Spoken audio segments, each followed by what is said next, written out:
नमस्कार साथियों, मैं हूं नरेंद्र और आप देख रहे हैं भक्ति नॉलेज प्लस। साथियों, संख्या पद्धति का अगला चैप्टर है हमारा पूर्ण संख्याओं पर आधारित संक्रियाएं। योग के गुणधर्म। और योग के गुणधर्म क्या होते हैं? योग का नियम होता है एक समरक नियम। समरक नियम में क्या होता है कि दो पूर्ण संख्याओं का योग हमेशा पूर्ण संख्या होता है। ये योग का समरक नियम कहलाता है। जैसे हमने कोई संख्या अगर जोड़ी हमने 2, 4, 5, 9, तो ये भी पूर्ण संख्या है और इसका योग भी पूर्ण संख्या होगा।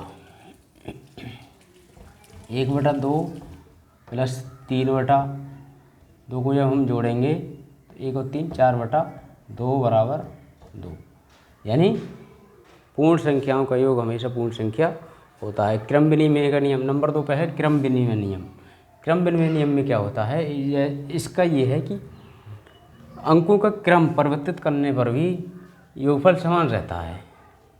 जैसे 4 और 5 है, 4 और 5 को हमने जोड़ा तो क्या आया? 9 आया। अब हमने इनका क्रम परिवर्तित कर दिया, ये 5 को पहले लिख लिया और 4 को बाद में लिख लिया तो भी 9 आया। ये क्रम विनिमय हो गया। इनका क्रम आपस में बदल दिया। आपस में क्रम बदलने के बाद भी इस पर कोई असर नहीं पड़ता, योगफल हमेशा समान रहता है। तो ये योग का क्रम विनिमय नियम कहलाता है। तत्समक नियम। तत्समक ये होता है साथियों कि किसी भी संख्या में शून्य को जोड़ने पर योगफल हमेशा वही संख्या रहती है। किसी भी संख्या में शून्य को जोड़ लीजिए आप, योगफल वही संख्या आएगी। शून्य को योग का तत्समक अवयव भी कहा जाता है। शून्य को कहा जाता है योग का तत्समक अवयव। योग का साहचर्य नियम।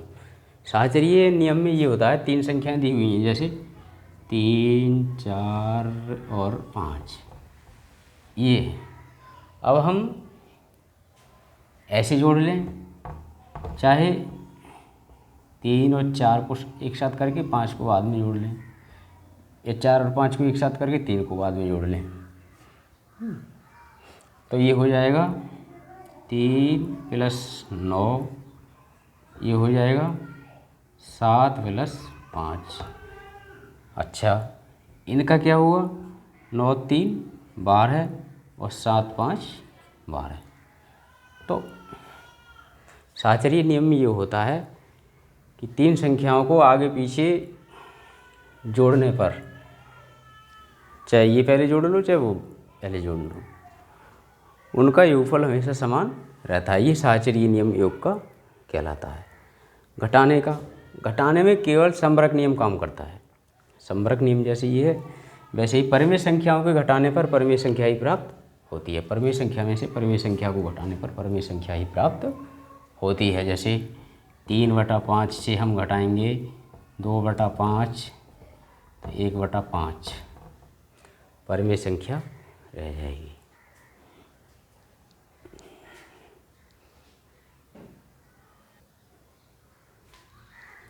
योग का तत्समक अवयव शून्य होता है। ये कई बार पूछ लिया जाता है परीक्षा में। गुणा के गुणधर्म के बारे में समझेंगे साथियों।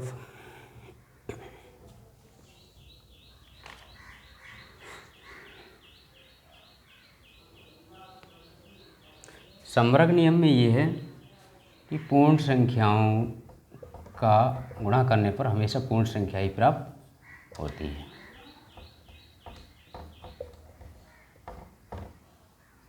क्रम विनिमय का यही है, जैसे हमारा उसमें था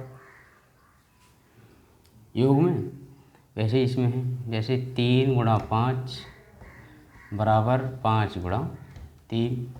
क्रम परिवर्तित करने पर भी इसका मान नहीं बदलता है। दोनों स्थितियों में 15 ही आएगा, चाहे ऐसे कर लो चाहे ऐसे कर लो। शून्य का गुणन। शून्य से जब किसी संख्या में गुणा करेंगे हम, जैसे मान लीजिए 5 × 0, तो हमेशा शून्य ही आएगा। और शून्य में किसी संख्या से गुणा हम करेंगे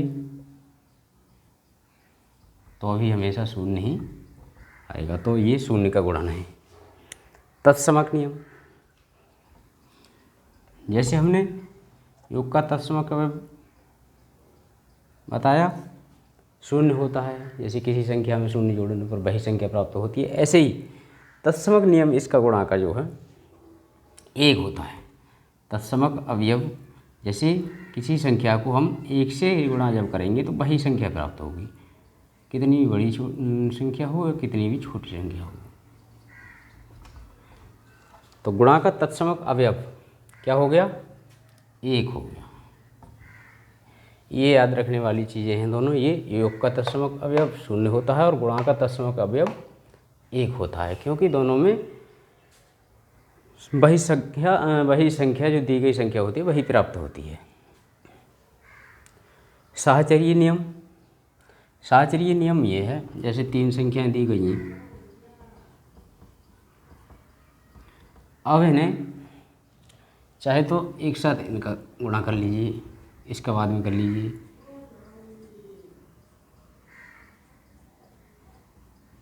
चाहे पहले इनका कर लीजिए, इसका बाद में अलग कर लीजिए, लेकिन दोनों स्थितियों में गुणनफल समान प्राप्त होगा हमें। 7 पंजे 35, 35 दिया 105, 3 पंजे 15, 15 सत्ते 105, दोनों ही स्थितियों में 105 ही प्राप्त होगा। गुणा का योग पर वितरण, गुणा का योग पर वितरण समझने के लिए ये मिटा देते हैं हम, ऊपर का आप देखना चाहो पहुँच करके लिख लो इसे।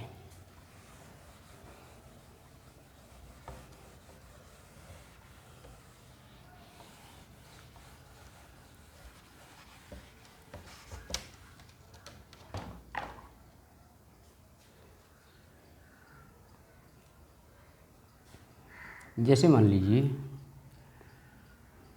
एक संख्या है a, b प्लस c। अब a को जब हम इसमें ब्रैकेट में a से जब हम गुणा करेंगे तो ये नहीं है कि केवल b से ही हो जाए, इसकी a से दोनों संख्याओं की गुणा होगी। जैसे a b plus a c।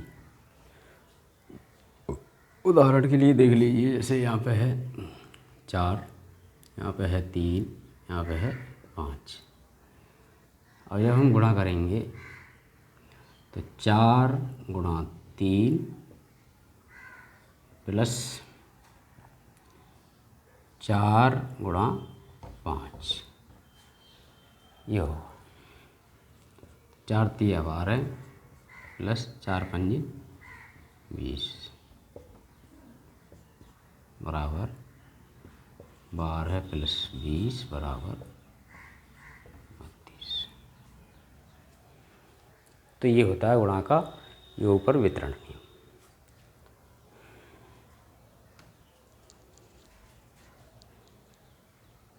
साथ ही वीडियो लंबा ना हो इससे आगे का जो है अगले चैप्टर में बताएंगे। तब तक के लिए नमस्कार। साथ ही एक रिक्वेस्ट करना चाहेंगे कि हमारे वीडियो का नोटिफिकेशन पाने के लिए हमारे चैनल भक्ति नॉलेज प्लस को सब्सक्राइब कीजिए। वीडियो अगर अच्छा लगा हो तो लाइक और शेयर ज़रूर कीजिए। धन्यवाद।